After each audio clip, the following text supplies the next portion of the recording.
Ingabo za Ethiopia n'umutwe w'abarwanyi mu ntara ya Muhara bafunze umuhanda w'imodoka zihuta uzwi nka A2 uri hafi y'ahabereye ibitero bitandukanye by'ingabo za Tigray. Abakozi bakuru barindwi ba ONU birukanwe muri Ethiopia na guverinoma y'iki gihugu mu cyumweru gishize ubu ntibakiriyo ku mpungenge z'umutekano. Umuvugizi wa ONU Farhan Haq yabitangaje ejo kuwa mbere. Ingabo za Sudani ziracunga imihanda y'akarere ka Jabra mu majyepfo ya Khartoum nyuma y'ubushyamirane bwadutse mu murwa mukuru hagati y'ingabo zishinzwe umutekano n'abavugwa ko ari abarwanyi.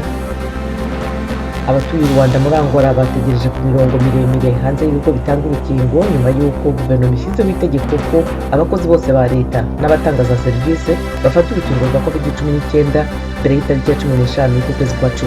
Naho muri Congo ikibazo cy'uko abagore benshi batinya kuvuga ko bafashwe ku ngufu cyangwa bakorewe ihohotera rishingiye ku gitsina cyabyikirijwe Goma. Uyu mujyi watangarijwemo raporo y'iperereza ku bivugwa ko abakozi ba ONU bafashe ku ngufu bakanakorera abagore ihohotera rishingiye ku gitsina.